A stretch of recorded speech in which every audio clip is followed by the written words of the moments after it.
where you go, fuck, boom, one comes off. You realize if something else comes out of that little hole and that little hole is pointed at me, I got a problem.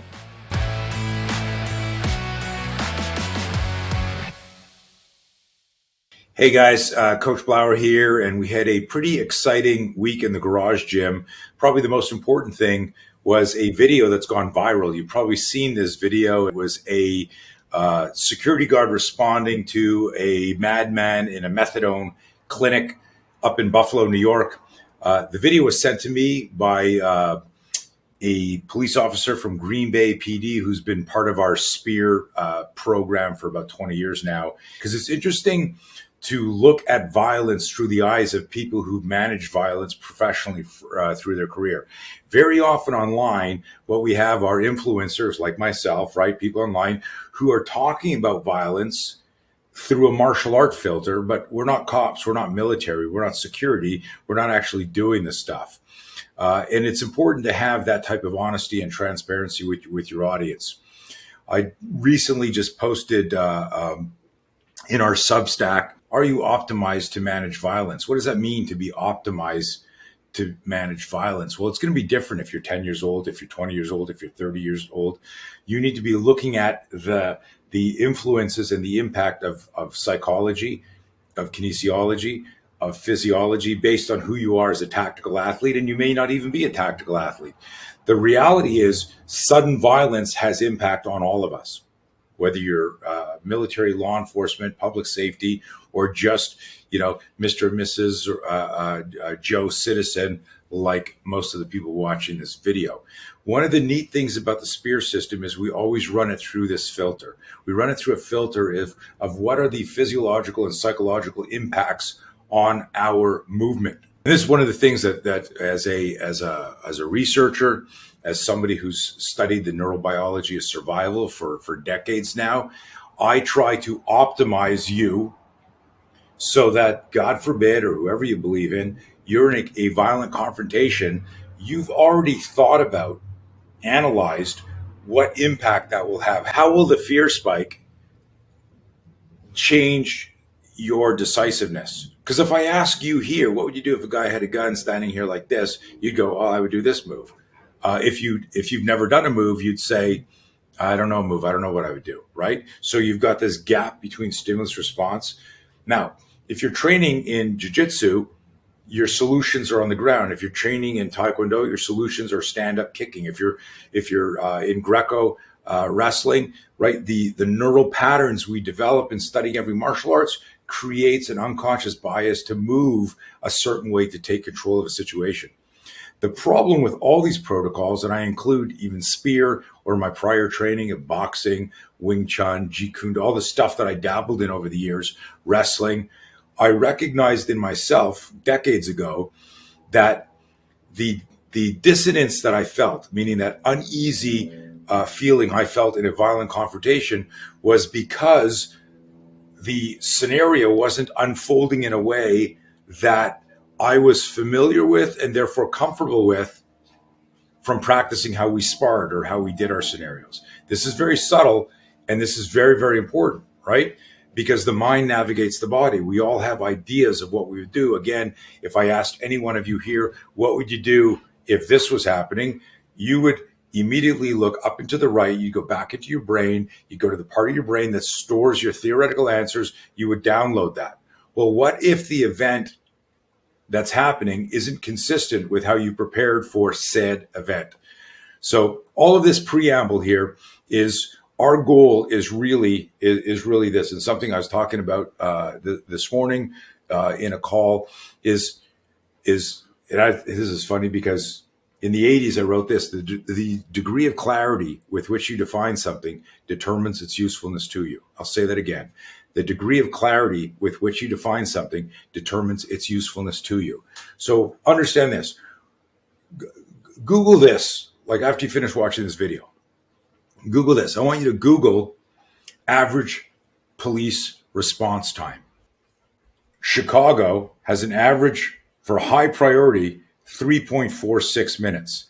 New York City, 9.1 minutes. Miami, 8 minutes. This is fantastic. Dallas, 8 minutes. Seattle, 7 minutes.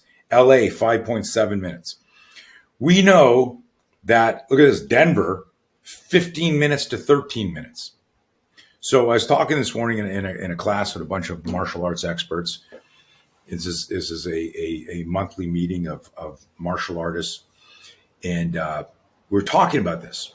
The average response time is 5, 7, 8, 9, 10, 15 minutes. How long does sudden violence take? How long? So look at me here. You and I are talking, and all of a sudden I go, you know what, motherfucker, I'm on you. Like, that was 2 seconds. I jumped off my chair and punched you twice in the face while you were going, fuck, I thought we were talking. What does that mean? This is stuff that I've been saying for decades now. You don't have time to dial 911 in a violent encounter. Operative word, sudden violent encounter. You don't have time to dial 911. And this became the language and basis of our Be Your Own Bodyguard program. You're the first responder in your fight. So these are all like taglines that I've used for decades. And the reason we do these videos is this, because I want you, if you're a conscientious human, a good human, and I don't care if you're a cop, military, if you're a soccer mom, if you're a martial arts instructor, how do you optimize your survivability? And you can't let the unconscious bias and confidence of like, well, you know, I'm a UFC fighter. What are you talking about? I got videos of, you know, of UFC fighters getting their asses kicked in street fights because, and this is what I said earlier, it's so interesting. The way that violence started was very different than weigh-in day before, walk out to the arena, my favorite music, my coach, a ref, you know, asking if you got your mouth guard in, and you go, yeah, I got it. You know, like the rituals before the violence are very different. Sudden violence doesn't care. This is very, very important. So you could be high level, still get your ass kicked because things start differently, right? So very, very, very, very interesting thing. My goal and my team's goal is just to help optimize you for sudden violence.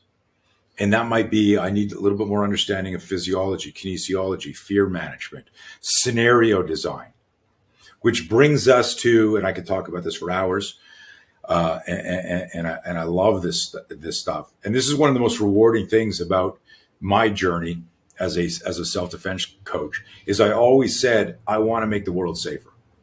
That was the big vision. It was audacious, even to the point that a venture capitalist in 1980 said to me, after he heard me say that, he said, how the hell are you going to do that? You don't think that's grandiose?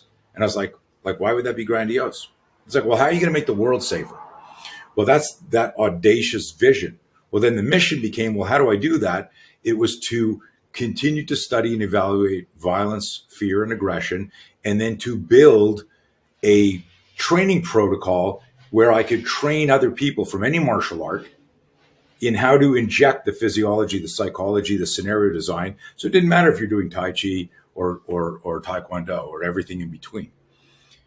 There's way more to it than the physical tools that each martial art brings to the fight. That move might trigger your opponent's, you know, best counter, or it may not even be appropriate. The other part of this is along the way in the journey, I recognize violence loves speed. And if we don't improve our mind speed, then we are stuck longer in the fear loop. And if the violence is already happening, we can't afford to spend more time in the fear loop. So let me resolve this. If the average response time is 5 to 7 minutes and violence takes, do you guys remember how fast, how quickly violence happens?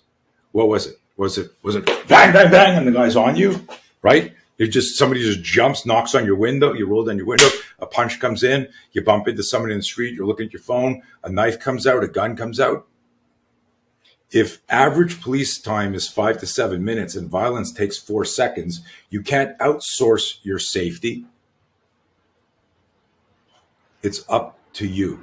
You need to be your own bodyguard. So the question is, do you want to be optimized for a situation you never want to have happen? We all want to detect and avoid. We all want to diffuse and de-escalate. But the truth of the matter is violence doesn't care, and it happens fast.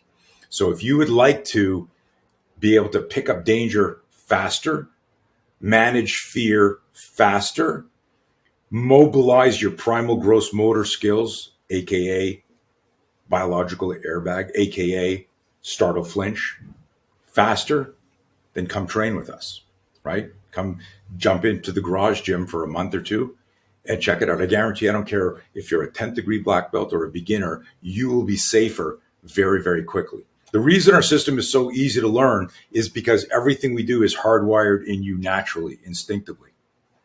If I'm standing here and I go, what'd you say? And I jump up and you're standing in front of me, your hands would immediately go up, your fingers would splay, your hands would go outside 90, and you'd be like, whoa, take it easy, man. You would try to talk me down using one of our natural stances we call nonviolent posture.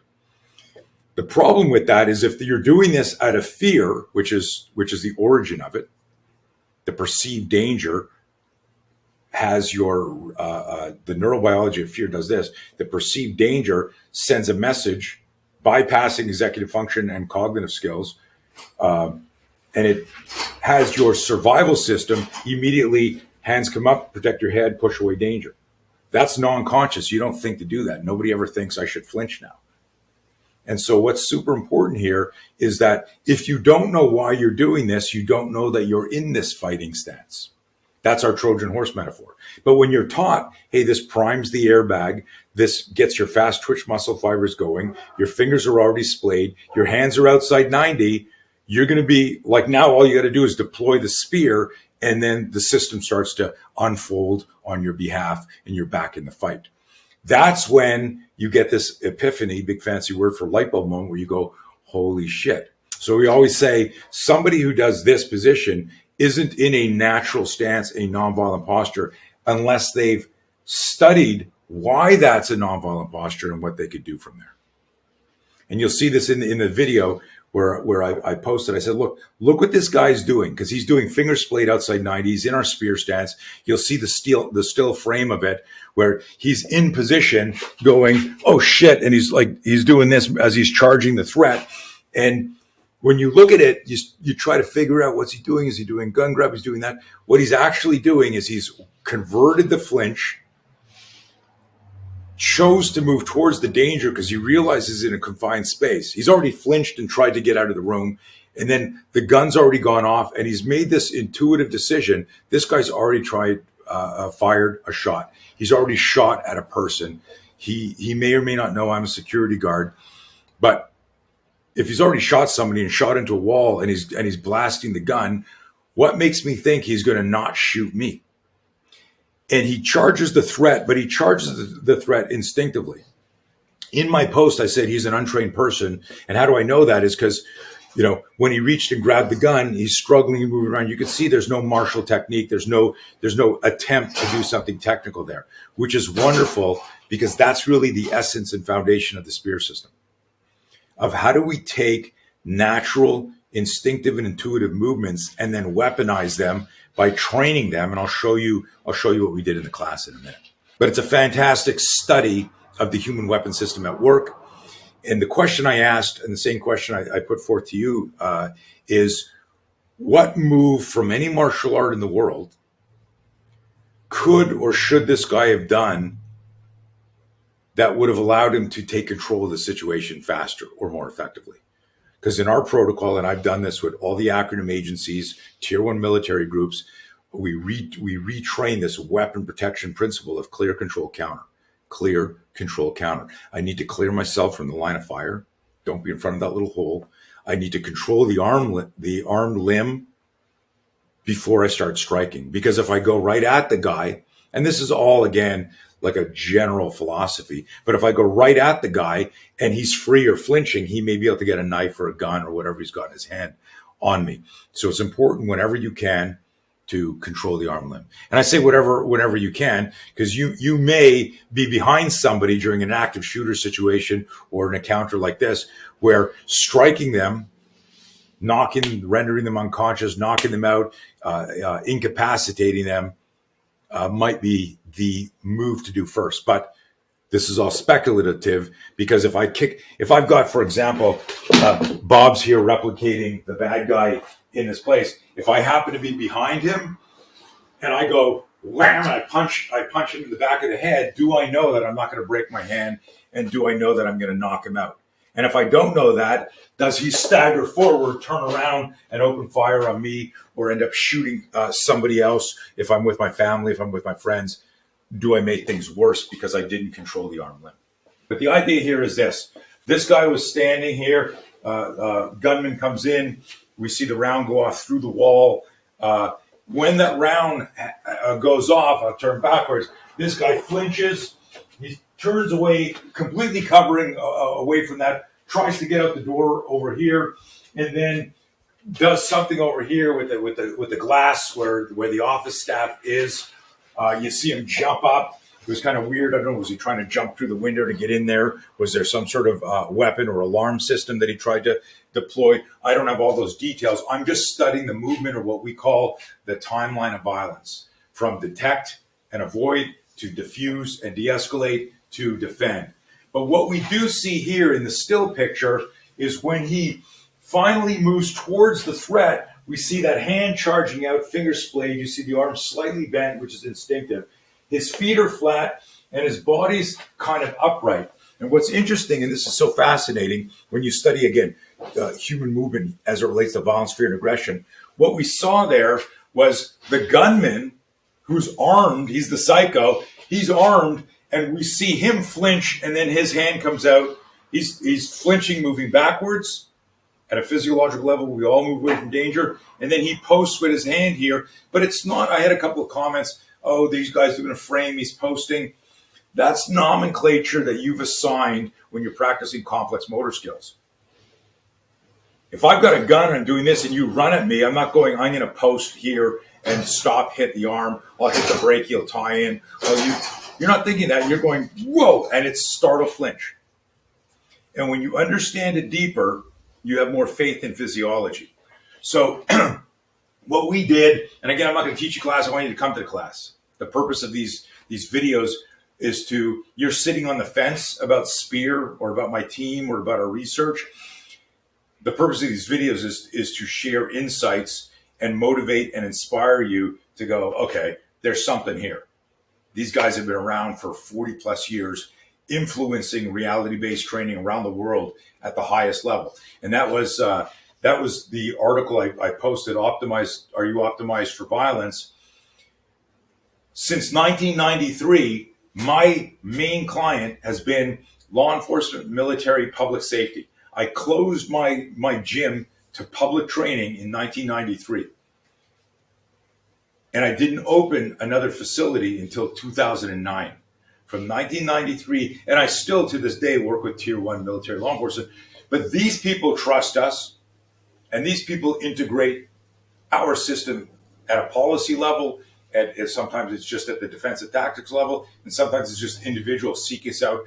Why do 30% of the people in our law enforcement classes self-fund, meaning their agency said, oh, we got no budget, you can't do it, but they still invest? Why? Because they want to go home, and they're looking for the edge. And so I implore you to think, are you optimized? Are you doing everything you can? The main triggers for startle, flinch are auditory, visual, and tactile. When he sees the guy with the gun, you see him like, whoa, whoa, whoa. He doesn't know what to do here. Then the round goes off. You see him turn. He realizes he can't get out the door here. He realizes he can't go through the office here. And then he's thinking, fuck, this guy's going to shoot me. And he charges the threat. And if I said to you, you don't know anything about track and field, weren't taught how to run, you don't know the difference between driving off the ball of your foot or heel striking, you don't know how to pump your arms, you don't know how to set things up properly with your stance, a 2-point stance, you don't even know if you're right leg or left leg dominant, and all of a sudden, the house, I hear a blast behind me, I will go, boom, the body will do this reflexively at an unconscious level, my center of gravity is already lowered, I'm trying to get small. And if I turned behind here and I saw this wall coming down on me, I wouldn't go, what's the technique for running away? I would go, oh, and I'd just start to run really quickly. And so he flinches, He's trying to get out of here. He realizes this guy might shoot him. There's a moment of truth there. And we see him. He decides to go for the gun intuitively. And it's beautiful. And you see this motion here where he's lunging at the weapon to make sure Bob's not cooperating and the tape's not holding, to make sure he can't turn it on him. And you see the hand coming up and driving. And this guy's hand is posting, jamming the shoulder. He drives in. If you watch the video, they fall into the corner and they're wrestling around there. It's an amazing video. But what I showed everybody in our garage gym this week is they are prepared better than this guy was to do the exact same thing. And this is the point of my question that some people didn't fully grasp. And it's like, what would a jiu-jitsu, taekwondo, Krav guy, Thai boxing, Lethwei, MMA, in this moment here where you go, fuck, boom, gun comes off, you realize if something else comes out of that little hole and that little hole is pointed at me, I got a problem. So even if you've never done gun disarms, just always remember that, never be in front of the hole, is I've got to get control of that weapon.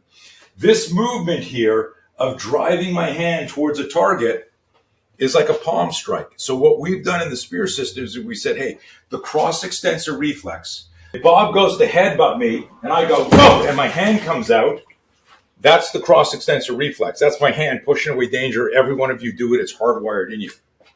Part of neurobiology survival. That movement of driving the hand towards that gun was part of the survival reflex of no, cover, no, and driving in. And then he athletically drives off, steps in, drives in, and the fight continues. When I showed the video to all the members in the garage gym this week, when you first watch it, it's like scary. Holy shit, what would I do here? And then I explained to them, guess what? Over the last 3 years, approaching 500 classes, you've all done nonviolent posture, you've all done index palm, you've all done rear index palm, you've all done index palm hit a spear stance, you've all done what we call tank turret drills. A tank turret drill is like where if I go, if you're my 12 o'clock threat, and I go, danger close, 9 o'clock, my movement is, oh shit, where I step back in my hands, I'm practicing deploying that protective spear in that direction. If I go danger close, 3 o'clock, my ears, my eyes move there, and the hand shoots out and I move this way. What this guy did intuitively, without training us, is he went danger close, 9 o'clock, because his 12 o'clock was the office window. He went flinch here, threat over there, ears, eyes, turn, drive. So if this is 12 o'clock going this way, it was flinch, cover, convert, drive. And then he took the fight there. We do that all the time. And so here was the difference. I asked, what would anyone else do? If you practice weaponizing the flinch, the refractory delay between stimulus response gets tighter and tighter and tighter, the signal speed. What you're doing to the neuron and the myelinization of that neuron, you're improving the speed. So an untrained person would flinch like this. They'd go, oh shit. Somebody in the spear system would go, and their hands would shoot out into the spear stance, which is part index palm, part forearm blast, ready to engage. If you look at the original flinch the guy did, is he completely turned away. My students of spear, would have done the exact same thing, but they would have done it with more torque, more decisiveness. So instead of it looking like this, with what the guy did, where he went, oh shit, here, and going, when the guy walked in, instead of them going, what the fuck, we've trained people, hey, prime the airbag, load it, get it ready. And so the first movement would have been hands up, like feigning compliance. While I do this, check this out. Everyone take a look at me. Tell me when I'm getting ready to get in a fighting stance. Everyone see it? You see me getting in a fighting stance. Now watch it again. Whoa. I'm in the same fighting stance, but you didn't notice my feet because we train people to mirror physiology by moving their hands first. If you're surprised, your hands will come up to protect your head. If you're not surprised and you're tracking stuff, we still mirror the physiology. So the neural pattern shortens the conversion time between stimulus response. Hopefully I'm not getting too nerdy here. So a student of Spear would have done the exact same thing that this hero did here, but it would have gone from nonviolent posture, feigning compliance, loading the leg under the nonviolent posture, because the guy's going to be looking at the hands. He's seeing the Trojan horse. He's seeing a compliant, helpless victim, and that's buying him time. Where the guy was going, get on the floor, get away, or whatever, he was doing one-handed shit. And then, instead of it being like a movement like this, when you're loaded like this, and I decide to go, that movement will look like, bam, I'm on the guy here, and I'm driving in, and the launch is more decisive. We don't know what we're going to do in a violent encounter. But if I practice thinking about managing fear, weaponizing the startle flinch, understanding what's important now, what will it cost me if I don't fight back, we can make amazing decisions. I've always wrestled with this philosophically. How do we inspire people to train for an event they hope never happens? So those of you who practice martial arts all the time, we have a calling. We're fascinated with it. We love it. No one has to encourage us to go to jiu-jitsu class or taekwondo or go box or whatever. But how many of you have friends, family that you wish trained and you said, hey, come train? And it's not for me. It'll never happen. Hardly ever happens. Right? Anyways, if you're looking to optimize yourself for self-defense, come train with us. We will improve your mind speed. We're not trying to change your tactics or your techniques, right? Insert the Spear system in your system and you're going to be way safer. I hope you dig it. Post some questions below if you've got any questions. DM us if you got questions. If you want, if you want to try this, the Garage Gym out, there's a 20% discount code on the Spear Garage Gym page on Instagram. Go check it out. And, if you want to bring us in for a live session, do that too. Just hit us up. We do training all over the world. We've got affiliates all over the world. Be safe. We'll see you soon.